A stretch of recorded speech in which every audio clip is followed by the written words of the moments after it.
PRC ಅಂದರೆ ಶಾಶ್ವತ ನಿವಾಸ ಪ್ರಮಾಣ ಪತ್ರ. ಇದೇ ಈಗ ಕಾಂಗ್ರೆಸ್ ಮತ್ತು BJP ನಡುವೆ ದೊಡ್ಡ ಕದನಕ್ಕೆ ಕಾರಣ ಆಗಿದೆ. ನೀವ್ಯಾರು ಶಾಶ್ವತ ನಿವಾಸ ಪ್ರಮಾಣ ಪತ್ರ ಕೊಡಲಿಕ್ಕೆ ಅಂತ ಕೇಳಿದ್ದಾರೆ ಶೋಭಾ. ಯಾರು ನೀವು? ನಿಮಗೇನು ಹಕ್ಕಿದೆ ಶಾಶ್ವತ ಪೌರತ್ವವನ್ನು ಕೊಡೋಕ್ಕೆ? ಇದು ದೇಶದ್ರೋಹದ ಕೆಲಸ ಅಂತಾರೆ ಶೋಭಾ ಕರಂದ್ಲಾಜೆ.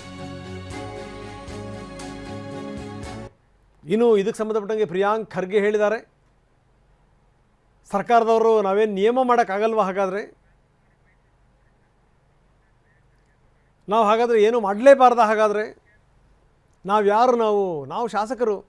ಕೆಲಸ ಏನು? ಶಾಸನ ಮಾಡೋದು. ಶಾಸನ ಮಾಡ್ತೀವಿ, ಸರ್ಕಾರದ ಆದೇಶ ಹೊರಡಿಸ್ತೀವಿ.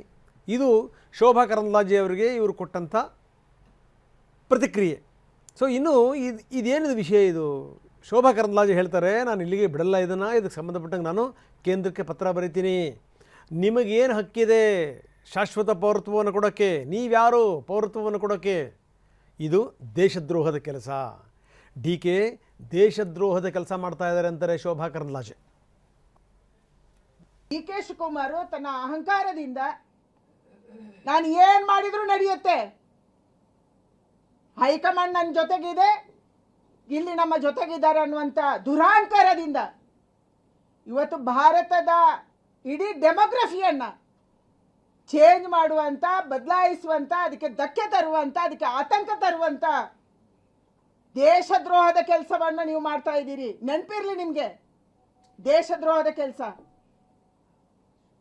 ಪೌರತ್ವವನ್ನು ಕೊಡೋದಕ್ಕೆ ಅಥವಾ PRCಯನ್ನು ಕೊಡೋದಕ್ಕೆ ನೀವು ಯಾರು ಅಂತ?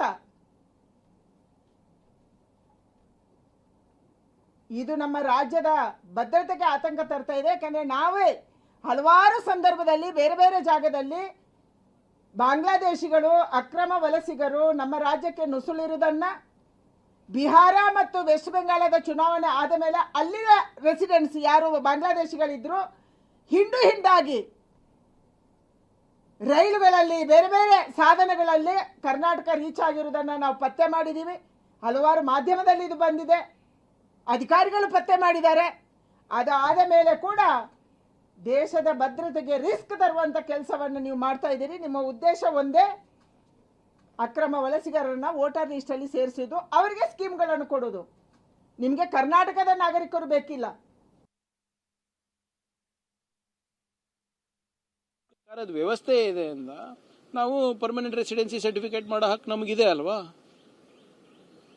ಈಗ ಇವ್ರಿಗೇನು ಸಮಸ್ಯೆ ಆಗ್ತಾ ಇದೆ ಗೊತ್ತಿಲ್ಲ ಅಲ್ಲ ನನಗೆ.